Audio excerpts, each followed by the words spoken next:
વિદ્યાર્થી મિત્રો, આગળની વિડીયોમાં આપણે ઓહમિક વ્યય શું છે તે સમજ્યા.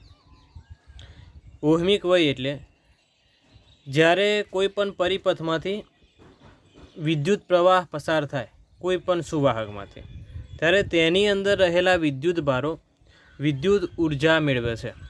હવે આ વિદ્યુત ઉર્જા જો વ્યય પામે કઈ રીતે? ઉષ્મા ઉર્જા રૂપે. જો આ વિદ્યુત ઉર્જા ઉષ્મા ઉર્જા રૂપે વ્યય પામે તો આવી ખર્ચાતી ઉર્જાને ઓહમિક વ્યય કાં તો ઉર્જા વ્યય કહેવાય. બરાબર. જ્યારે વાહકના વિદ્યુત ભારો પ્રાપ્ત કરેલી વિદ્યુત ઉર્જા ઉષ્મા ઉર્જા રૂપે વેડફાઈ જાય તેને ઓહમિક લોસ અથવા ઉર્જા વ્યય કહે છે. હવે આ ઓહમિક લોસ, આ જે ઉર્જાનો લોસ થયો એ આપણે ઘટાડવો હોય તો શું કરવું પડે? તો તેના માટે જે આપણે વિદ્યુતનું પ્રસારણ કરીએ છીએ એ ઊંચા વોલ્ટેજે કરવું જોઈએ. કેવું? ઊંચા વોલ્ટેજ એટલે કે તેમાં રહેલા વોલ્ટેજનું મૂલ્ય કેવું જોઈએ? વધારે. જો આવું હશે તો જે ઓહમિક વ્યય છે તે ઘટશે. ઓહમિક વ્યય તો થવાનો જ છે, પણ તેમાં મૂલ્યમાં ઘટાડો થશે.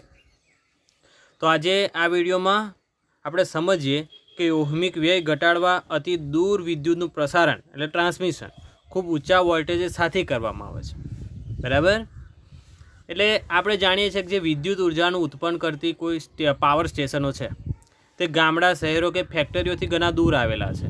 અને જો ફેક્ટરીઓ ગામડામાં, શહેરમાં, આપણા ઘરમાં વિદ્યુત ઉર્જાની જરૂર પડે તો એ વિદ્યુત ઉર્જા પાવર સ્ટેશનથી ગામડા સુધી પહોંચાડવા માટે લાંબી લંબાઈના જે તાર છે તેની ઘણી લાંબી લંબાઈના તાર વાપરવામાં આવે છે. તો જો તારનું લંબાઈ વધી, હવે આપણને ખબર છે કે આર છે કોઈ પણ અવરોધ એ લંબાઈના સમપ્રમાણમાં છે. એટલે જેટલી લંબાઈ વધશે એટલો અવરોધ વધશે. જો અવરોધ વધશે તો ઉર્જાનો વ્યય પણ વધવાનો છે. તો આપણે જો ઉર્જાનો વ્યય થઈ જશે તો ઘર સુધી કાં તો કોઈ ગામડા કે ફેક્ટરીઓ સુધી પૂરતા પ્રમાણમાં વિદ્યુત ઉર્જા નહીં પહોંચે. બરાબર, કે જેટલી જરૂરિયાત છે એટલી. તો એના માટે શું કરવું જોઈએ? તો જે આપણે વિદ્યુતનું પ્રસારણ કરીએ છીએ તેનું વોલ્ટેજનું મૂલ્ય જો ઊંચું હશે એટલે વધારે હશે તો આ વ્યય ઘટાડાશે. બરાબર. તો એ કેવી રીતે એ સમજીએ. હવે ધારો કે આપણો જે તાર છે તેની લંબાઈ L છે. બરાબર. અને તેનો અવરોધ તેના સમપ્રમાણમાં છે. તે અવરોધને આપણે RC વડે દર્શાવીએ. શું? RC વડે. બરાબર. હવે કોઈ પણ ઉપકરણ કે કોઈ પણ વાહક તેનો અવરોધ R હોય, તેનો અવરોધ કેટલો હોય? R હોય. તેના બે છેડા વચ્ચેનો વિદ્યુત સ્થિતિમાનનો તફાવત V હોય અને તેમાં પસાર થતો વિદ્યુત પ્રવાહ I હોય. તો પાવરમાં થતો વ્યય કાં તો પાવર કેવી રીતે અપાય? P = V × I. બરાબર. આ આપણે ભણી ગયા. એટલે આ એક સૂત્ર આપણી જોડે હતું પાવરનું. બીજું સૂત્ર કયું હતું? કે P = I²R.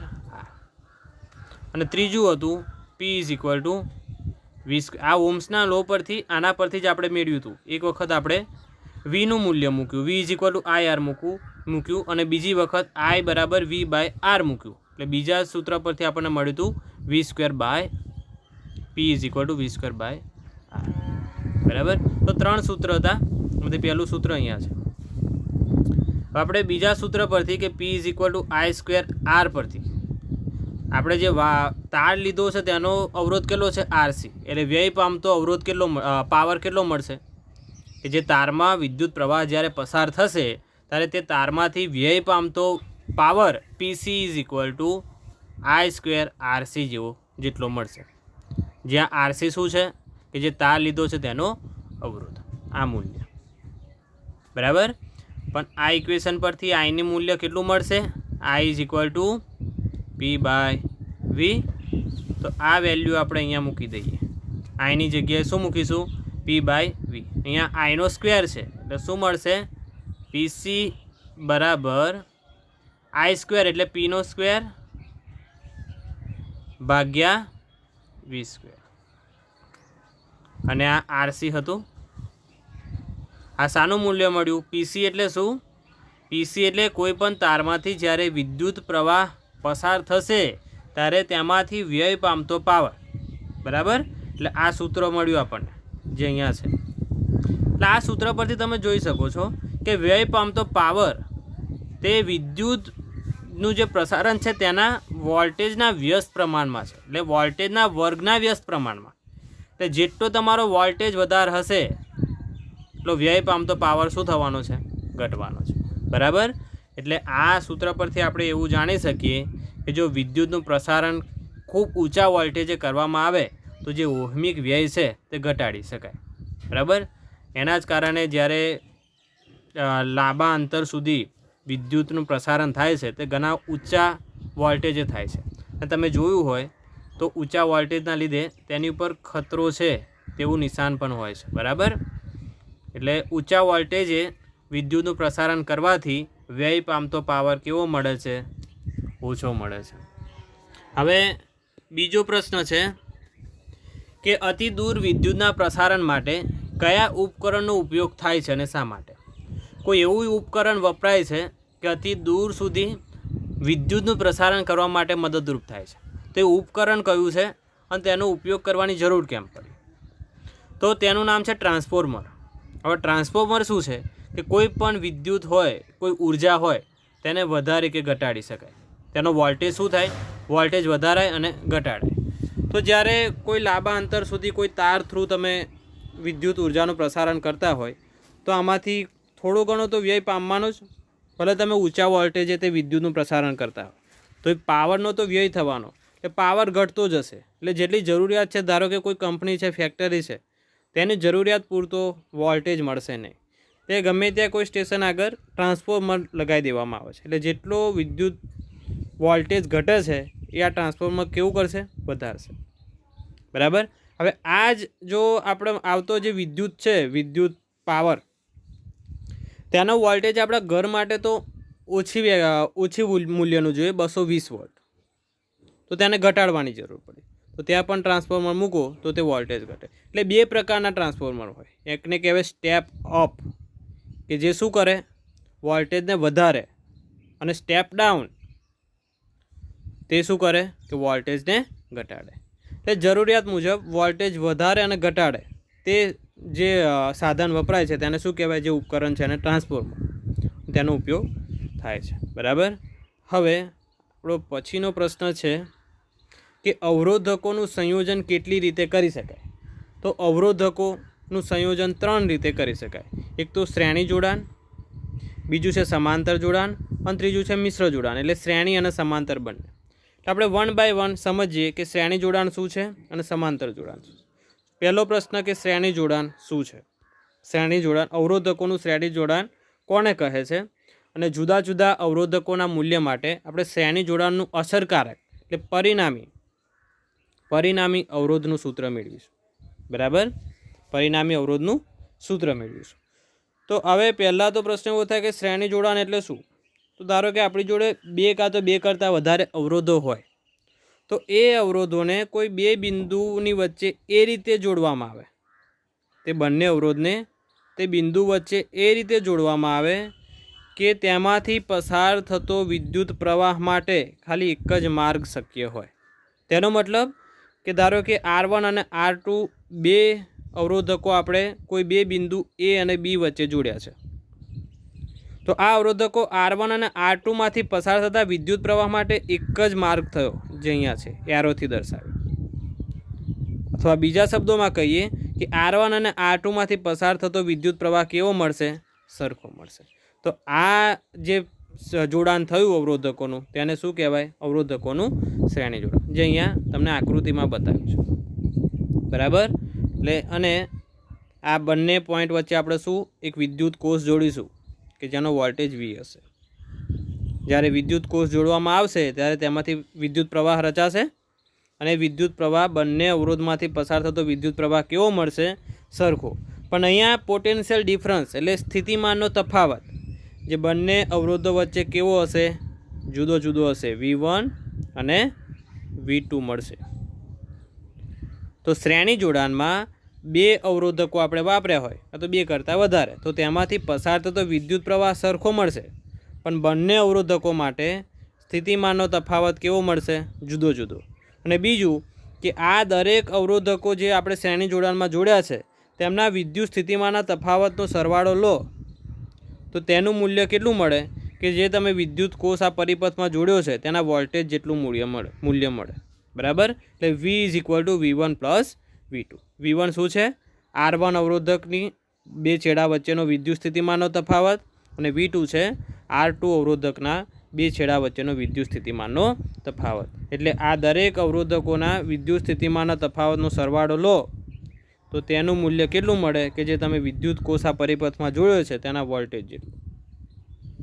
એટલે આપણે શ્રેણી જોડાણમાં શું યાદ રાખવું કે પસાર થતો વિદ્યુત પ્રવાહ દરેક અવરોધમાંથી કેવો મળવાનો? સરખો. અને બે અવરોધકો વાપર્યા હોય તો બંનેના વિદ્યુત સ્થિતિમાનના તફાવત કે જે વિદ્યુત કોષ જોડ્યો છે તેના વોલ્ટેજ જેટલું મૂલ્ય મળે તેનો સરવાળો કરો ત્યારે. બરાબર. હવે પરિણામી કાં તો અસરકારક અવરોધનું સૂત્ર મેળવીશું કે જ્યારે એક કરતાં વધારે અવરોધકો આપણે શ્રેણીમાં જોડ્યા હોય તો તેનું પરિણામી ઇક્વિવેલેન્ટ અવરોધનું મૂલ્ય કેટલું મળે. તો પહેલાં આપણે બે અવરોધ માટે જોઈશું કે બે અસમાન મૂલ્યના અવરોધકો આપણે શ્રેણીમાં જોડ્યા છે. બરાબર. તેનો અસરકારક પરિણામી અવરોધ કેટલો મળશે? તો અહીંયા તમે જુઓ R1 અને R2 કેવા જોડાણમાં છે? શ્રેણી જોડાણમાં. શ્રેણી જોડાણ એટલે કોઈ પણ બે બિંદુ વચ્ચે બે અવરોધને એવી રીતે જોડવામાં આવ્યા છે અવરોધકોને કે તેમાંથી પસાર થતો વિદ્યુત પ્રવાહ કેવો છે? સરખો છે. બરાબર. હવે તેમનું વિદ્યુત સ્થિતિમાનનો તફાવત બંને વચ્ચે જુદો જુદો છે. R1ના બે છેડા વચ્ચે વિદ્યુત સ્થિતિમાનનો તફાવત કેવી રીતે અપાય? V1 is equal to IR1. ઓહ્મ્સના લો પરથી V is equal to IR આપણે જોયું છે. બરાબર. એટલે જો R1 વચ્ચે છે એટલે V1 લીધું અને પસાર થતો વિદ્યુત પ્રવાહ તો બંને માટે સરખો છે એટલે I જ લીધો અને R1. તે જ રીતે V2 મળશે. V2 બરાબર IR2. શું મળ્યો? કે R2 અવરોધકના બે છેડા વચ્ચેનો વિદ્યુત સ્થિતિમાનનો તફાવત. એટલે આપણને બે સૂત્ર મળી ગયા. V1 બરાબર IR1 અને V2 બરાબર IR2. હવે આપણે જાણીએ છીએ કે આ વિદ્યુત સ્થિતિમાનના તફાવતનો સરવાળો લઈએ તો તેનું મૂલ્ય વિદ્યુત કોષ જે પરિપથમાં જોડ્યો છે તેના વોલ્ટેજ જેટલું મળે. એટલે V બરાબર V1 પ્લસ V2. ચાલો, V બરાબર V1નું મૂલ્ય કેટલું છે? IR1 અને V2નું IR2. I કોમન કાઢી લો. R1 પ્લસ R2 મળી ગયું. હવે I ને આ બાજુ લઈ લઈએ Vના છેદમાં. એટલે V બાય I બરાબર R1 પ્લસ R2. આ ઓમના નિયમ પરથી V બરાબર IR. તો V બાય I બરાબર શું મળશે? I આ બાજુ આવે તો R મળશે. એટલે આનું મૂલ્ય કેટલું મળ્યું? R મળ્યું. એટલે તે ઇક્વિવેલેન્ટ એટલે પરિણામી અવરોધ મળ્યો. એટલે જ્યારે બે આપણે વિદ્યુત અવરોધકો શ્રેણીમાં જોડ્યા તો તે પરિપથનો પરિણામી એટલે અસરકારક અવરોધનું મૂલ્ય કેવી રીતે મળ્યું કે જેટલા અવરોધકો જોડ્યા છે તેમના અવરોધના મૂલ્યના સરવાળા જેટલું મળ્યું. અહીંયા આપણે બે અવરોધક જોડ્યા હતા તો તે બંને અવરોધના મૂલ્યના સરવાળા જેટલું પરિણામી અવરોધ મળ્યો. બરાબર. અહીંયા શ્રેણી જોડાણ છે એટલે આપણે ઇંગ્લિશમાં તેને સિરીઝ કહેવાય. એટલે તેને RS વડે દર્શાવાય. RS બરાબર R1 વત્તા R2. શું મળ્યું? આ અસરકારક અવરોધ કે જ્યારે બે અવરોધકો શ્રેણીમાં જોડ્યા હોય તો તે પરિપથ માટે અસરકારક અવરોધ RS બરાબર R1 પ્લસ R2 વડે આપવામાં આવે છે. તો આપણે આ જ પ્રોસેસ ત્રણ અવરોધક જોડ્યા હોય ત્યારે કરીએ. બરાબર. હવે ત્રણ અવરોધક કયા જોડાણમાં? શ્રેણી જોડાણમાં જોડ્યા હોય. એટલે અહીંયા તમે જુઓ આકૃતિમાં કે R1 R2 અને R3 શ્રેણી જોડાણમાં છે. શ્રેણી જોડાણ માટે શું છે નેસેસરી કન્ડિશન? કેવું હોવું જોઈએ કે કોઈ પણ બે બિંદુ વચ્ચે તે અવરોધકો એ રીતે જોડ્યા હોય કે તેમાંથી પસાર થતો વિદ્યુત પ્રવાહ કેવો મળે? સરખો મળે. બરાબર. એટલે વિદ્યુત પ્રવાહનો એક જ માર્ગ મળે. કોઈ બે માર્ગ ના થવા જોઈએ. વિદ્યુત પ્રવાહને વહેવા માટે એક જ માર્ગ મળશે તો વિદ્યુત પ્રવાહ સરખો મળવાનો. એટલે R1 R2 R3 કેવા છે? શ્રેણી જોડાણમાં છે. બીજું કે આ ત્રણેય અવરોધકોના બે છેડા વચ્ચેનો વિદ્યુત સ્થિતિમાનનો તફાવત જુદો જુદો હશે. બરાબર. અને એ ત્રણેય વિદ્યુત સ્થિતિમાનના તફાવતનો સરવાળો લઈએ તો તે વિદ્યુત કોષ જે જોડ્યો છે બે બિંદુ વચ્ચે તેના વોલ્ટેજ જેટલો મળે. એટલે આ સિરીઝ કનેક્શન માટે આપણે આઈ છે તે સરખો હશે ત્રણેય માટે, એટલે I1 બરાબર I2 બરાબર I3 બરાબર I તરીકે લઈ લેવાય. બરાબર, પરિપથમાંથી વહેતો પ્રવાહ વિદ્યુત પ્રવાહ I છે. પણ વિદ્યુત સ્થિતિમાનનો તફાવત જુદો જુદો હશે અને દરેક અવરોધકો માટે વિદ્યુત સ્થિતિમાન જે છે તેમના બંને છેડા વચ્ચે તેનો સરવાળો લઈએ તો તે જે આપણે વિદ્યુત કોષ જોડ્યો છે તેના વોલ્ટેજ જેટલો મળે. બરાબર, આ આપણે બની ગયા. ક્યારે કે અવરોધકો શ્રેણી જોડાણમાં હોય ત્યારે. હવે જુદા જુદા અવરોધકો માટે આપણે તેનો વિદ્યુત સ્થિતિમાનનો તફાવત શોધી લઈએ. આપણે ભણ્યાશું V બરાબર V1 વત્તા V2 વત્તા V3. હવે R1ના બે છેડા વચ્ચેનો વિદ્યુત સ્થિતિમાનનો તફાવત ઓમના નિયમ પરથી મળી જાય તો V is equal to I R1. અહીંયા I શું છે? સરખો મળશે. કેમ કે શ્રેણી જોડાણમાં છે. એ રીતે V2 કયું મળશે? I R2 અને V3 I R3. બરાબર, I સરખો છે બધે, કોમન કાઢી લઈએ. R1 વત્તા R2 વત્તા R3 જે આપણે બે અવરોધકો માટે કર્યું હતું તેવી જ પ્રોસેસ છે. બરાબર, આઈને વીના છેદમાં લઈ લઈએ તો શું મળ્યું? R1 વત્તા R2 વત્તા R3. હવે V બાય I ઓમના નિયમ ઉપરથી શું મળી ગયું? R મળી ગયું, પણ આ કયો મળ્યો? ઇક્વિવેલન્ટ એટલે પરિણામી મળ્યો. બરાબર, કે જ્યારે ત્રણ અવરોધકો શ્રેણી જોડાણમાં જોડ્યા હોય તો પરિપથનો પરિણામી કાં તો અસરકારક અવરોધ કેટલો મળે? R ઇક્વિવેલન્ટ બરાબર R1 વત્તા R2 વત્તા R3. આ સમતુલ્ય અવરોધ મળ્યો. તો કેવી રીતે અપાય? કે જે ધારો કે n નંબરના અવરોધકો જોડ્યા હોય તો જ્યારે આપણે બે અવરોધકો જોડ્યા હતા ત્યારે તેના સરવાળા જેટલો મળ્યો. બરાબર, ઇક્વિવેલન્ટ RS વડે આપીએ છીએ. જ્યારે ત્રણ જોડ્યા હતા ત્યારે પણ તેના સરવાળા જેટલો મળ્યો. તો આપણે વિચારીએ કે n નંબરના અવરોધકો શ્રેણી જોડાણમાં જોડ્યા છે ત્યારે તેનો પરિણામિક એટલે સમતુલ્ય અવરોધ કેટલો મળશે? તો બધા અવરોધકોના અવરોધના મૂલ્ય જેટલો મળશે. બરાબર, ડોટ ડોટ ડોટ RN. આ પરિણામિક તો સમતુલ્ય અવરોધ મળ્યો. બરાબર, હવે જો આ બધા અવરોધકો જે જોડ્યા છે શ્રેણીમાં તેમનું મૂલ્ય સરખું હોય તો શું થાય? તો તે મળશે RS બરાબર NR. કોઈ એક જ અવરોધકના મૂલ્ય લઈ લો અને કેટલા નંબર એટલે કેટલી સંખ્યામાં અવરોધકો છે તે સંખ્યા વડે તેનો ગુણાકાર કરો તેટલો અવરોધ મળે. કેવી રીતે આપણે જોઈએ? આપણે જ્યારે બે જોડ્યા છે ત્યારે આપણને કેવો મળ્યો? સમતુલ્ય, બંનેના સરવાળા છે. ધારો કે R1 અને R2 બંને સરખા હોય અને તેમનું મૂલ્ય R જેટલું હોય. બરાબર, આ RS છે તો RS બરાબર R1 પણ R છે અને R2 પણ કેવો છે? R. એટલે R વત્તા R 2R મળી ગયા. એટલે જુઓ અહીંયા જોઈ શકીએ છીએ આપણે કે બે અવરોધકો શ્રેણી જોડાણમાં જોડ્યા છે અને બંનેનું મૂલ્ય કેવું છે? સરખું. એટલે તે મૂલ્યને જેટલા અવરોધકો જોડ્યા છે તેના વડે ગુણી નાખીએ એટલે સમતુલ્ય અવરોધ મળી જાય. 2R મળી ગયા. એ જ રીતે 3 હશે તો 3R મળશે. તો n હશે તો શું મળશે? RS is equal to NR. ક્યારે? કે જ્યારે જોડેલા અવરોધનું મૂલ્ય સરખું હોય ત્યારે. બરાબર, તો આ થયું શ્રેણી જોડાણ. શ્રેણી જોડાણમાં દરેક અવરોધકોમાંથી પસાર થતો વિદ્યુત પ્રવાહ સરખો મળે છે અને દરેક અવરોધકોના બે છેડા વચ્ચેનો વિદ્યુત સ્થિતિમાનનો તફાવત જુદો જુદો મળે છે અને તે દરેકના વિદ્યુત સ્થિતિમાનનો સરવાળો કરીએ તો તે જે આપણે વિદ્યુત કોષ જે પરિપથમાં જોડ્યો છે તેના વોલ્ટેજ જેટલું મૂલ્ય મળે. 2 પોઈન્ટ મહત્ત્વના છે. બરાબર, એ જ રીતે સમાંતર જોડાણ. તો સમાંતર જોડાણ કોને કહેવાય? અને તેના સમતુલ્ય અવરોધનું આપણે સમીકરણ મેળવીએ, સૂત્ર મેળવીશું. તો હવે સમાંતર જોડાણ કોને કહેવાય? પહેલાં તો અહીંયા પણ આપણે પહેલાં બે અવરોધકો કન્સિડર કરીશું અને પછી 3 અવરોધકો લઈને તેનું સૂત્ર મેળવીએ. તો પહેલાં તો સમજીએ કે સમાંતર અવરોધકોનું જોડાણ એટલે શું. તો અહીંયા આપણે બે અવરોધકો લીધા છે R1 અને R2. હવે આ R1 અને R2 તેના બે છેડા છે, એક આ બાજુ ને કા. બરાબર, તો બંને અવરોધકોના એક બાજુના છેડા જો કોઈ એક પોઈન્ટ આગળ જોડવામાં આવે, ધારો કે પોઈન્ટને આપણે સ્મોલ a વડે દર્શાવીએ, તે બંને અવરોધકોના બીજી બાજુના છેડાને કોઈ બીજા એક પોઈન્ટ આગળ જોડવામાં આવે બી.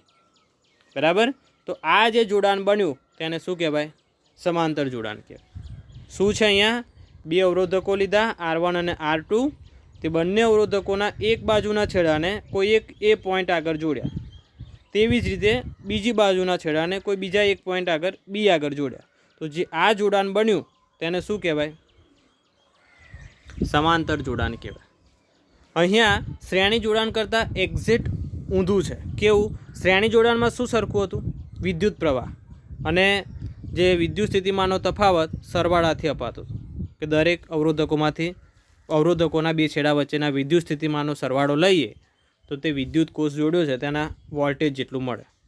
પણ અહીંયા સમાંતર જોડાણમાં શું થશે કે દરેક જે અવરોધકો જોડ્યા છે સમાંતર જોડાણમાં તેમની વચ્ચેનો વિદ્યુત સ્થિતિમાનનો તફાવત પહેલાંનો ધારો કે V1 હોય અને બીજાનો V2 હોય તો એ બંને સરખા મળશે. કેવા મળશે? સરખા. અને કોના જેટલા મળશે? કે જે વિદ્યુત કોષ આપણા પરિપથમાં જોડ્યો છે ને તેના વોલ્ટેજ જેટલું. એટલે એક્ઝેક્ટ શ્રેણી જોડાણથી ઊંધું. ત્યાં કરંટ સરખો હતો શ્રેણી જોડાણમાં એટલે વિદ્યુત પ્રવાહ સરખો હતો. અહીંયા વિદ્યુત સ્થિતિમાનનો તફાવત સરખો છે. હવે અહીંયા વિદ્યુત પ્રવાહ શું મળશે? જો વિદ્યુત પરિપથમાંથી પસાર થતો વિદ્યુત પ્રવાહ ધારો કે I હોય, R1માંથી પસાર થતો I1 હોય અને R2માંથી પસાર થતો I2 હોય, R2માંથી પસાર થતો I2 હોય. તેનો મતલબ કે R1 અને R2માંથી જુદા જુદા વિદ્યુત પ્રવાહના મૂલ્યો વહે છે અને એ જુદા જુદા વિદ્યુત પ્રવાહના મૂલ્યનો જો સરવાળો કરો ને તો પરિપથનો જે પરિણામી વિદ્યુત પ્રવાહ છે તેના જેટલો મળે. બરાબર. જ્યારે શ્રેણી જોડાણમાં વિદ્યુત પ્રવાહ સરખો મળતો હતો. એટલે આ એક્ઝેક્ટ શ્રેણી જોડાણથી જુદું છે. બરાબર. એટલે આપણે જોઈ લઈએ કે સમાંતરમાં શું સરખું હોય? સમાંતરમાં વિદ્યુત સ્થિતિમાનનો તફાવત સરખો હોય. દરેક અવરોધકોના બે છેડા વચ્ચેનો વિદ્યુત સ્થિતિમાનનો તફાવત તે પરિપથમાં જોડેલા વિદ્યુત કોષના વોલ્ટેજ જેટલો મળે અને બંને સરખો હોય. જ્યારે વિદ્યુત પ્રવાહ કેવો મળે કે દરેક અવરોધકોમાંથી પસાર થતા વિદ્યુત પ્રવાહના સરવાળા જેટલો મળે. પરિણામી વિદ્યુત પ્રવાહ પરિપથમાંથી જે આ વિદ્યુત કોષ જેટલો પ્રોડ્યુસ કરશે વિદ્યુત પ્રવાહ એ કેટલો મળે કે દરેક અવરોધકોમાંથી પસાર થતા વિદ્યુત પ્રવાહના સરવાળા જેટલો મળશે. હવે આ સમાંતર જોડાણ માટે આપણે સમતુલ્ય અવરોધનું સૂત્ર મેળવીએ. એટલે અહીંયા આપણે આ એક ઇક્વેશન ખબર છે, એક સૂત્ર I બરાબર I1 વત્તા I2. ક્યાંથી? જે એ પોઈન્ટ આગળ જુઓ અહીંયા I વિદ્યુત પ્રવાહ તો આવે છે પણ એ પોઈન્ટથી વહેંચાઈ જશે. R1માં I1 જેટલો જશે અને R2માં I2 જેટલો જશે. બરાબર. એટલે એ બિંદુ આગળ આપણે સરવાળો કરીએ તો મળે I બરાબર I1 પ્લસ I2. હવે આ સૂત્ર આપણે યાદ રાખીશું જે અહીંયા આપ્યું છે. જો હવે શું છે કે વિદ્યુત સ્થિતિમાનનો તફાવત કયો છે? R1ની બે છેડા વચ્ચે V1. ઓમના નિયમ પરથી શું મળશે? I R1. હવે અહીંયા શું છે કે વિદ્યુત પ્રવાહ પણ કેવો છે? જુદો. પણ વિદ્યુત સ્થિતિમાનનો તફાવત તો કેવો મળવાનો? સરખો મળવાનો. એ જ રીતે V2 લઈએ આપણે. ચાલો તો I2 R2. પણ આ V1 અને V2 કેવા મળવાના છે? સરખા. એટલે આપણે એને શું લઈશું? V. બરાબર. એટલે આપણી જોડે શું મળ્યું? V બરાબર I1 R1 કે R1 વિદ્યુત અવરોધકોના બે છેડા વચ્ચેનો વિદ્યુત સ્થિતિમાનનો તફાવત અને R2ના બે છેડા વચ્ચેનો વિદ્યુત સ્થિતિમાનનો તફાવત કેટલો મળે? I2 R2. હવે પહેલા સૂત્ર પરથી I1નું મૂલ્ય કયું મળશે? R1 Vના છેદમાં જશે V બાય R1. એ જ રીતે બીજા પરથી I2 બરાબર V બાય R2 જે અહીંયા છે. જો આ બંને મૂલ્ય આપણે આ સમીકરણમાં મૂકી દઈએ. બરાબર. તો I બરાબર I1 વત્તા I2. I1 કેટલા મળ્યા? V બાય R1 અને I2 કેટલા મળ્યા? V by R2. હવે V બંનેમાં સરખા છે એટલે કોમન કાઢી લઈએ. એટલે V કૌંસમાં 1/R1 અને 1/R2. Vને આ બાજુ લઈ લઈએ Iના છેદમાં એટલે I ભાગ્યા V બરાબર 1/R1 1/R2. ક્યાં સુધી આવ્યા? અહીંયા જુઓ આ સૂત્ર મળી ગયું. બરાબર. હવે આ સૂત્ર પછી તમને I બાય V છે એ કેટલું મળશે? 1/R જેટલું. ઓમના નિયમ ઉપરથી V બરાબર IR, તો વીને આના છેદમાં લઈ લો એટલે R આ બાજુ આવશે, એટલે 1/R એટલે 1/R બરાબર I/V. તો આ સમીકરણમાં તમને જે ડાબી સાઈડ I/V છે તેની જગ્યાએ તમે 1/R લખી શકો. તો તમને આ ઇક્વિવેલન્ટ મળી ગયું એટલે EQ લખી શકાય, સમતુલ્ય મળે. બરાબર, એટલે આ સમીકરણ ઉપરથી શું મળ્યું? 1/1/RQ બરાબર 1/R1 1/R2. એટલે કેવું કહેવાય કે જ્યારે અવરોધકો સમાંતર જોડાણમાં જોડાયા હોય ત્યારે તે પરિપથનો સમતુલ્ય અવરોધ કેવી રીતે અપાય? તો તે સમતુલ્ય અવરોધ એટલે કે જે પરિપથમાં જેટલા અવરોધકો જોડ્યા છે તેમના અવરોધના વ્યસ્ત મૂલ્યનો સરવાળો. બરાબર, અહીંયા આપણે કેટલા 2 અવરોધકો જોડ્યા હતા. તો ધારો કે પહેલા અવરોધનું મૂલ્ય R1 છે અને બીજાનું R2 છે. તો આ મૂલ્યનો વ્યસ્ત લઈ લો અને તેનો સરવાળો કરો તો એ કેટલો મળશે કે જે પરિણામી સમતુલ્ય અવરોધ છે ને તેના વ્યસ્ત જેટલો મળે. આ પણ વ્યસ્ત મળશે. બરાબર, જ્યારે આપણે 2 અવરોધકો કોઈ પણ પરિપથમાં જોડ્યા છે તો તેનું મૂલ્ય શોધી લો અને તેનો વ્યસ્ત લો અને તેનો સરવાળો કરો તો તે કેટલો મળશે? બરાબર, કે જે સમતુલ્ય અવરોધ છે તેના વ્યસ્ત જેટલો મળશે. તો આ સમાંતર જોડાણ માટે. બરાબર, આ જ રીતે જો 3 જોડ્યા હોય, 3 અવરોધકો જોડ્યા હોય તો કેવી રીતે મળે તેનું સમીકરણ મેળવીએ. અહીંયા જો આ પરિપથમાં 3 અવરોધકો છે, R1 R2 અને R3. ત્રણે કેવા છે? સમાંતર જોડાણમાં. સમાંતર જોડાણ ક્યારે કહેવાય? કે આ ત્રણેય અવરોધકોના એક બાજુના છેડા કોઈ એક જ બિંદુ આગળ જોડ્યા હોય અને બીજી બાજુના છેડા કોઈ બીજા એક બિંદુ આગળ જોડ્યા હોય. બરાબર, અને તે ત્રણેય અવરોધકોના 2 છેડા વચ્ચેનો સ્થિતિમાનનો તફાવત સરખો મળે. અને કેટલો મળે? V જેટલો, કે જે વિદ્યુત કોષ જોડ્યો છે તેના વોલ્ટેજ જેટલો. તો આ જોડાણને શું કહેવાય? સમાંતર જોડાણ કહેવાય. ફરી, જ્યારે અવરોધકોના એક બાજુના છેડા કોઈ એક બિંદુ આગળ જોડ્યા હોય અને બીજી એક બાજુના છેડા કોઈ બીજા એક બિંદુ આગળ જોડ્યા હોય તો આવા જોડાણને સમાંતર જોડાણ. બીજી રીતે કહીએ કે ત્રણેય અવરોધકોના 2 છેડા વચ્ચેનો વિદ્યુત સ્થિતિમાનનો તફાવત સરખો હોય અને તે V જેટલો હોય. V એટલે જે વિદ્યુત કોષ આ પરિપથમાં જોડ્યો છે તેના વોલ્ટેજ જેટલો. પણ આમાંથી દરેક અવરોધકમાંથી પસાર થતો વિદ્યુત પ્રવાહ કેવો મળવાનો? જુદો જુદો મળશે. બરાબર, કેવો મળશે? જુદો જુદો. અને એ પણ કે ત્રણેય અવરોધકોમાંથી પસાર થતો વિદ્યુત પ્રવાહના આપણે સરવાળો કરીએ તો તે પરિપથનો પરિણામી વિદ્યુત પ્રવાહ મળે, કે જે આ વિદ્યુત કોષથી જેટલો વિદ્યુત પ્રવાહ મળે છે આપણને, જે બેટરીથી એટલો મળે. બરાબર, તો આ ઇક્વેશનનો ઉપયોગ કરીશું, આ સૂત્રનો. અને 3 અવરોધકો સમાંતર જોડાણમાં જોડ્યા હોય ત્યારે તેનું સમતુલ્ય અવરોધનું મૂલ્ય શોધીએ. આપણે 2 અવરોધકો માટે શોધી લીધું, તે મળ્યું R1/R ઇક્વિવેલન્ટ 1/R ઇક્વિવેલન્ટ એટલે સમતુલ્ય બરાબર 1/R1 વત્તા 1/R2. બરાબર, તો 3 માટે હશે તે આપણે શોધીએ. ચાલો, પહેલું સૂત્ર આપણે કયું યાદ રાખવાનું છે? I બરાબર I1 વત્તા I2 વત્તા I3. હવે પહેલા અવરોધ વચ્ચેનું વિદ્યુત સ્થિતિમાનનો તફાવત કેવી રીતે અપાય? V બરાબર I1 R1. સમાંતર જોડાણમાં હંમેશા યાદ રાખો કે વિદ્યુત સ્થિતિમાનનો તફાવત કેવો મળશે? સરખો મળશે. અહીંયા અવરોધકો પહેલાં R1 R2 અને R3 છે, પણ ત્રણેય માટે વિદ્યુત સ્થિતિમાનનો તફાવત V વડે દર્શાવ્યો છે. તેનો મતલબ કે વિદ્યુત સ્થિતિમાનનો તફાવત સરખો મળશે ત્રણેય અવરોધકો માટે. બરાબર, એટલે પહેલા અવરોધકો માટે વિદ્યુત સ્થિતિમાનનો તફાવત આપણે શોધીએ. V બરાબર I1 R1, જ્યાં I1 શું છે? કે R1 માંથી પસાર થતો વિદ્યુત પ્રવાહ. તે જ રીતે R2 માંથી V બરાબર I2 R2 અને R3 માંથી V બરાબર I3 R3. બરાબર, હવે આ પહેલા સમીકરણ ઉપરથી I1 નું મૂલ્ય શોધીએ. તો I1 એટલે R1 છે છેદમાં જતા રહેશે એટલે V/R1. તે જ રીતે V/R2 અને V/R3. બરાબર, એટલે આપણી જોડે I1 I2 અને I3 નું મૂલ્ય મળી ગયું, કે જે R1 R2 અને R3 અવરોધકોમાંથી પસાર થતા વિદ્યુત પ્રવાહના મૂલ્યો છે અનુક્રમે. બરાબર, હવે આપણને એ પણ ખબર છે કે જે વિદ્યુત પરિપથમાં પરિણામી વિદ્યુત પ્રવાહ છે તે દરેક અવરોધકોમાંથી પસાર થતા વિદ્યુત પ્રવાહના સરવાળા જેટલું છે. એટલે I1 વત્તા I2 વત્તા I3. હવે I1 I2 I3નું મૂલ્ય આપણી જોડે છે, તે મૂલ્ય આપણે અહીંયા મૂકી દઈએ તો શું મળશે? I બરાબર V/R1 V/R2 એન્ડ V/R3.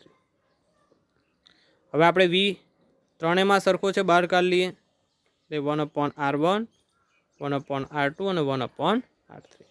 આ વીને આપણે આઈના છેદમાં લઈ લઈએ, અહીંયા આઈ છે બરાબર. તો શું મળશે? આપણે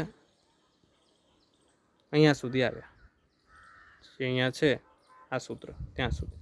વી કોમન કાઢીને આ બાજુ લઈ લઈએ એટલે મળ્યું I/V બરાબર 1/R1 1/R2 1/R3. 1/R1 વત્તાકાર 1/R2 વત્તા 1/R3. હવે I/V એટલે શું મળશે?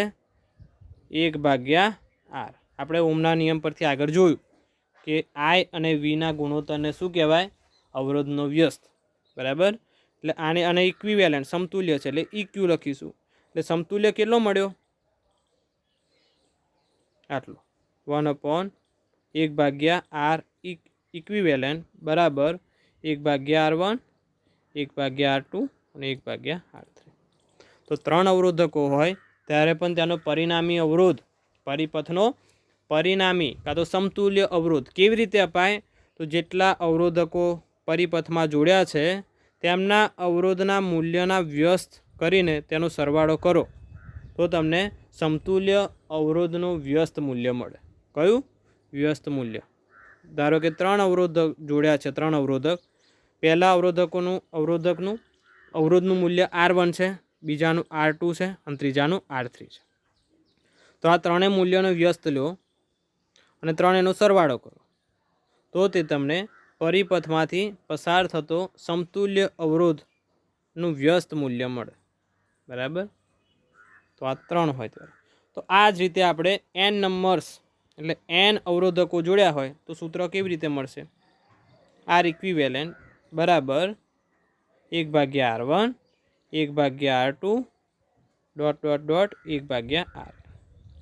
એટલે ઇન શોર્ટ એટલું યાદ રાખો કે જ્યારે કોઈ પણ પરિપથમાં જેટલા અવરોધકો જોડ્યા છે તે દરેકના અવરોધના મૂલ્યનું વ્યસ્ત લેવાનું અને બધાનો સરવાળો કરો ને તો તે તમને પરિપથનો સમતુલ્ય અવરોધનું વ્યસ્ત મૂલ્ય મળે બરાબર. જે અહીંયા આપણે આપ્યું છે જુઓ. હવે જો આ બધા અવરોધકોના અવરોધનું મૂલ્ય સરખું હોય એટલે R1 બરાબર R2 બરાબર R3 જેટલા અવરોધકો જોડ્યા છે બધાનું સરખું હોય R જેટલું હોય તો પરિણામી અવરોધનું મૂલ્ય કેટલું મળે? 1/R ઇક્વિવેલન્ટ બરાબર n/R.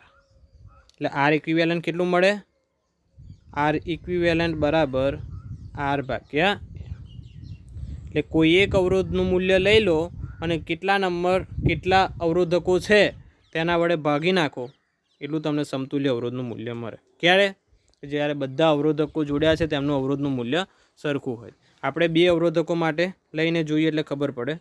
ધારો કે R1 અને R2 કેવા છે? સરખા છે, તેનું મૂલ્ય R જેટલું છે બરાબર. હવે સમાંતર જોડાણ માટે સમતુલ્ય અવરોધ આપણે જોયું કે R પેરેલલ છે એટલે P. સમાંતરને શું કહેવાય ઇંગ્લિશમાં? પેરેલલ. એટલે RP વડે દર્શાવે. એટલે 1/RP બરાબર 1/R1 અને 1/R2. બંને R1 અને R2 કેવા છે? સરખા છે. તો એમનું મૂલ્ય કેવી રીતે મળશે? 1/R અને 1/R. અહીંયા લસા કેટલો મળશે? R 1 + 1. તો શું મળ્યું? 2/R. પણ આ શું મળ્યું? 1/RP બરાબર 2/R. બંને બાજુ વ્યસ્ત લઈ લઈએ એટલે આ ઉપર આવી જશે RP/1 અને અહીંયા આવશે R/2. એટલે શું થયું? આપણે 2 અવરોધકો જોડ્યા છે અને બંને અવરોધકોનું મૂલ્ય કેટલું છે? R. એટલે પરિણામી અવરોધક RP બરાબર કે જે અવરોધકોનું મૂલ્ય છે તેને જેટલા વખત અવરોધકો આપ્યા છે તેના વડે ભાગી નાખે એટલે R/2. તો શું મળ્યું? RP બરાબર R/2. એ જ રીતે 3 અવરોધક જોડ્યા હશે ત્યારે R/3. અને 4 જોડ્યા હશે ત્યારે R/4. તો n નંબર જોડ્યા હોય ત્યારે શું મળશે? Rp બરાબર R/n. પણ ક્યારે? જ્યારે બધા અવરોધકોનું મૂલ્ય કેવું હશે? સરખું હશે ત્યારે. બરાબર. તો આપણે શ્રેણી જોડાણ અને સમાંતર જોડાણ જોયું. અહીંયા એક વસ્તુ ધ્યાન રાખજો કે શ્રેણી જોડાણમાં આપણે જોયું કે RS બરાબર આપણે બે અવરોધક માટે લઈને વિચારીએ તો R1 વત્તા R2 મળ્યું. જ્યારે પેરેલલ એટલે સમાંતર માટે જોયું તો મળ્યું એ 1/Rp બરાબર 1/R1 પ્લસ 1/R2. તો જ્યારે આ સમતુલ્ય અવરોધ તમે શ્રેણી જોડાણમાં શોધો ને ત્યારે જેટલા અવરોધકો પરિપથમાં આપ્યા છે તેના સૌથી મોટામાં મોટા વેલ્યુ કરતાં પણ કેવું મૂલ્ય મળશે? વધારે મળશે. જે પરિપથમાં ધારો કે 2 અવરોધકો આપ્યા છે તો એ 2 અવરોધકોમાંથી જેનું અવરોધનું મૂલ્ય વધારે છે ને તેના કરતાં પણ વધારે તેનું સમતુલ્ય વેલ્યુ મળશે, મૂલ્ય મળશે. કયા જોડાણમાં? શ્રેણી જોડાણમાં એટલે સિરીઝ જોડાણમાં. બરાબર. અને પેરેલલ એટલે સમાંતર જોડાણમાં શું મળશે કે જેટલા અવરોધકો છે તેમાંથી સૌથી નાના અવરોધ મૂલ્ય હશે ને જે અવરોધકનું તેનાથી પણ ઓછું મૂલ્યનો સમતુલ્ય અવરોધ મળશે. બરાબર. અહીંયા જ્યારે RS શોધશો તો કેટલો મળશે કે સૌથી મેક્સિમમ એટલે સૌથી વધારે મૂલ્યનો જે અવરોધક હશે પરિપથમાં તેના મૂલ્ય કરતાં પણ વધારે સમતુલ્ય અવરોધ મળશે. જ્યારે સમાંતર જોડાણમાં શું મળશે કે સૌથી નાનામાં નાનો અવરોધક હશે અવરોધનું મૂલ્ય ધરાવતો અવરોધક તેના મૂલ્ય કરતાં પણ ઓછો મળશે. તો આ બહુ જ અગત્યનું છે, MCQ ક્વેશ્ચન છે. બરાબર. કે શ્રેણી જોડાણમાં સમતુલ્ય અવરોધનું મૂલ્ય તેમાં રહેલા સૌથી મોટા અવરોધના મૂલ્ય કરતાં પણ કેવું મળવાનું? મોટું. અને સમાંતરમાં સૌથી ઓછા મૂલ્ય કરતાં પણ ઓછું મળશે. તેના પછીનો પ્રશ્ન છે કે જટિલ પરિપથ માટે સમતુલ્ય અવરોધનું સૂત્ર મેળવીએ. એક પરિપથ આપ્યો છે અહીંયા જુઓ કે જેની અંદર R2 અને R3 કેવા જોડાણમાં છે? સમાંતર જોડાણમાં. કેમ કે R2 અને R3ના એક બાજુના છેડા કોઈ એક B બિંદુ આગળ જોઈન્ટ કર્યા છે, જોડ્યા છે, અને બીજી બાજુના છેડા કોઈ એક C બિંદુ આગળ જોડ્યા છે. બરાબર. એટલે આ કેવું જોડાણ થયું? સમાંતર જોડાણ. હવે સમાંતર જોડાણમાં આપણે જોયું કે R2 અને R3 સમાંતર જોડાણમાં છે તો ત્યાંનો સમતુલ્ય અવરોધ આપણે કેવી રીતના શોધી શકીએ? તો આપણે એક સૂત્ર જોયું હતું 1/R ઇક્વિવેલન્ટ એટલે સમતુલ્ય બરાબર 1/R1 વત્તા 1/R2. અહીંયા R1 ને R2ની જગ્યાએ શું છે? R2 અને R3. ધારો કે આનું સમતુલ્ય અવરોધ આપણે R' લઈએ. શું લઈશું? R'. એટલે 1/R' બરાબર 1/R2 વત્તા 1/R3. આ શું મળ્યું? આપણને R2 અને R3નો સમતુલ્ય અવરોધ મળ્યો પણ આ તેનો વ્યસ્ત છે તો આપણે સમતુલ્ય અવરોધ શોધવો છે એટલે R' શોધવો છે. તો શું કરીશું? આનું થોડું સાદું રૂપ આપી દઈએ. બરાબર. ચાલો શું કરીશું? 1/R' અહીંયા લસા લઈ લઈએ R2 R3. R3 અહીંયા ગુણાશે 1 જોડે એટલે R3 વત્તા R2. હવે બંને બાજુ વ્યસ્ત લઈ લઈએ તો શું મળશે? આ બાજુ 1/R' એનો વ્યસ્ત લઈએ એટલે R'/1 મળે. 1 ના લખીએ તો પણ ચાલે. બરાબર. અહીંયા R2 ને R3 ઉપર જતું રહેશે એટલે R2 R3 ભાગ્યા R2 વત્તા R3 પણ લખાય. અહીંયા R3 વત્તા R2 છે એની જગ્યાએ તમે R2 વત્તા R3 લખો તો પણ ચાલે. એટલે R' મૂલ્ય મળી ગયું. શું મળ્યું? આ R' જે અહીંયા છે જુઓ. એટલે આ શું મળ્યું કે R2 અને R3 જે બંને સમાંતર જોડાણમાં છે તેનો સમતુલ્ય અવરોધ આપણને મળી ગયો R'. બરાબર. એટલે આ જે આપણી જોડે R2 અને R3 સમાંતર જોડાણમાં હતા ને એ બંનેને આપણે રિમૂવ કરી દઈએ એટલે કાઢી નાખીએ અને તેમના સમતુલ્ય અવરોધ R' જેટલો ધરાવતો અવરોધક લઈએ અને તેને આ બંનેની જગ્યાએ જોડી દઈએ એટલે આપણો પરિપથ કેવો મળી જશે કે આ R1 તો એઝ ઇટ ઇઝ છે અને જે R2 R3 બંનેને આપણે કાઢી લઈએ અને તે બંનેની જગ્યાએ તેમનો સમતુલ્ય અવરોધ R' જેટલો ધરાવતો કોઈ અવરોધક લઈએ અને તેને આપણે અહીંયા જોડી દઈએ. બરાબર. એટલે હવે જુઓ R2 R3નો અવરોધક સમતુલ્ય અવરોધક R' મળી ગયો. હવે જે R' મળ્યો તે R1 જોડે કેવો છે? શ્રેણીમાં છે. કેવી રીતે ખબર પડી કે R1 અને R' બંનેને જ્યારે આપણે જોડીશું ત્યારે તેમાંથી પસાર થતો વિદ્યુત પ્રવાહ માટે કોઈ એક જ માર્ગ છે. એનો મતલબ કે તે બંનેમાંથી પસાર થતો વિદ્યુત પ્રવાહ કેવો મળવાનો? સરખો મળશે. બરાબર. એટલે હવે જ્યારે શ્રેણી જોડાણ હશે ત્યારે સમતુલ્ય અવરોધ કેવી રીતે અપાય છે? RS બરાબર R1 વત્તા R2. અહીંયા R1 તો છે જ અને R2ની જગ્યાએ છે R ડેશ, એટલે RS બરાબર R1 અને R ડેશ. બરાબર, જે આપણે અહીંયા ઇક્વેશનમાં આપ્યું છે. હવે R ડેશનું મૂલ્ય મૂકી દો, એટલે R1 R ડેશનું મૂલ્ય અહીંયા છે R2 R3 ભાગ્યા R2 પ્લસ R3. તમે વિદ્યુત પ્રવાહ પણ શોધી શકો ઓમના નિયમ પરથી. V બરાબર IR, I is equal to V ભાગ્યા R ઇક્વિવેલન્ટ લેવાનો છે. તો ઇક્વિવેલન્ટ તમને અહીંયા મળી ગયો. ઇક્વિવેલન્ટનું મૂલ્ય મૂકી દો, એટલે V ભાગ્યા R1 વત્તા R2 R3 ભાગ્યા R2 પ્લસ R3. બરાબર. હવે R2 R3 છે તેને લસા લઈ લો. આ ઇક્વેશન તમને મળ્યું, આ સૂત્ર. બરાબર, કયું? હા. એટલે I બરાબર V ભાગ્યા R1 વત્તા R2 R3 R2 plus R2 અહીંયા ગુણાઈ જશે R2 R3, એટલે R1 જોડે ગુણી નાખો. એટલે અહીંયા જુઓ, આના પરથી શું મળ્યું? I બરાબર નીચે અહીંયા R1 હતો, R2 જોડે ગુણાય એટલે R1 R2 R1 R3 અને અહીંયા તમારી જોડે છે R2 R3. જ્યાં છેદનો છેદ હતો એ જશે અંશમાં, એટલે V ને એની જોડે આવ્યું R2 વત્તા R3. બરાબર. એટલે આ શું મળ્યો તમને? વિદ્યુત પ્રવાહ. જે અહીંયા છે જુઓ, વિદ્યુત પ્રવાહ મળી ગયો. એટલે આ જટિલ પરિપથ છે, એટલે આને મિક્સ કહેવાય. બરાબર. સમાંતર અને શ્રેણી જોડાણ બંને ભેગું આપ્યું છે. R2 અને R3 સમાંતરમાં છે અને તેની જોડે જ્યારે સમતુલ્ય શોધશો તે R1 જોડે શ્રેણીમાં થશે. બરાબર. હવે આપણે શ્રેણી અને સમાંતર વચ્ચેનો તફાવત સમજી લઈએ. આપણે ડિસ્કસ કર્યું જ છે આગળ. શ્રેણી જોડાણ કોને કહેવાય? કે જ્યારે એક કરતાં વધારે અસમાન મૂલ્યના અવરોધો બે બિંદુ વચ્ચે એવી રીતે જોડવામાં આવે કે તેમાંથી પસાર થતો વિદ્યુત પ્રવાહ કેવો મળે? સરખો મળે. બરાબર. તે જ રીતે સમાંતર જોડાણ એટલે જ્યારે બે અવરોધકો એવી રીતે જોડવામાં આવે કે તેમાંથી તે બંનેના છેડા વચ્ચેનો વિદ્યુત સ્થિતિમાનનો તફાવત કેવો મળશે?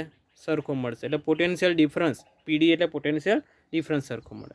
ઇન શોર્ટ યાદ રાખો કે શ્રેણી જોડાણમાં પસાર થતો વિદ્યુત પ્રવાહ સરખો હશે બંનેમાંથી, બે હશે કાં તો બે કરતાં વધારે હશે અવરોધકો. તે જ રીતે આમાં વિદ્યુત સ્થિતિમાનનો તફાવત સરખો હશે. જ્યારે એનાથી ઉલટું શ્રેણી જોડાણમાં વિદ્યુત સ્થિતિમાનનો તફાવત કેવો મળવાનો? જુદો જુદો, અને તે દરેક માટેનો સરવાળો કરો તો તે વિદ્યુત કોષ જે જોડ્યો છે તેના વોલ્ટેજ જેટલો મળશે. જ્યારે આની અંદર મળશે અવરોધોમાંથી પસાર થતો વિદ્યુત પ્રવાહ સમાંતર જોડાણમાં કેવો હશે? અલગ અલગ હશે. તેનું સૂત્ર કેવી રીતે આપણે જોયું કે દરેક અવરોધકોના અવરોધના મૂલ્યનો સરવાળો કરો તો તમને પરિણામી અવરોધ મળશે. ક્યારે? શ્રેણી જોડાણમાં. જ્યારે દરેક અવરોધકોના અવરોધના મૂલ્યનો વ્યસ્ત લો અને તેનો સરવાળો કરો તો તમને પરિણામી જે અવરોધનું મૂલ્ય હશે તેનો વ્યસ્ત મળશે. બરાબર. પછી એ પણ જોયું કે શ્રેણી જોડાણમાં જે પરિણામી અવરોધ મળે છે તેનું મૂલ્ય પરિપથમાં જોડેલા દરેક અવરોધકોમાંથી જે અવરોધનું મૂલ્ય વધારે છે તેના કરતાં પણ વધારે મળશે. એટલે આપણે જોયું હતું RS greater than R maximum. બરાબર. તે જ રીતે સમાંતર માટે શું મળશે કે RP એટલે સમાંતર જોડાણ માટેનું સમતુલ્ય એ લેસ દેન R મિનિમમ. પરિપથમાં જોડેલા બધા અવરોધકોમાંથી જે અવરોધનું મૂલ્ય સૌથી નાનું હશે તેનાથી નાનું મૂલ્ય મળશે. બરાબર. એટલે આ સરવાળાથી અપાય અને આ વ્યસ્તના સરવાળાથી અપાય. તો પણ એ વ્યસ્ત એટલે સમાંતર અને શ્રેણી જોડાણ માટે પરિણામી અવરોધ કેવી રીતે અપાય છે? જો શ્રેણી જોડાણ હશે ત્યારે પરિણામી અવરોધ તો દરેક અવરોધકોના અવરોધના સરવાળાથી અપાય છે. જ્યારે આની અંદર દરેક અવરોધકોના અવરોધના મૂલ્યના વ્યસ્ત લઈને તેનો સરવાળો કરો તો તમને પરિણામી જે અવરોધનું મૂલ્ય મળશે તેનો વ્યસ્ત મળશે. બરાબર. તો આજે આપણે શ્રેણી જોડાણ, સમાંતર જોડાણ અને કોઈ જટિલ પરિપથમાં તેનું સૂત્ર કેવી રીતે મેળવીએ તેનું સમજૂતી મેળવી.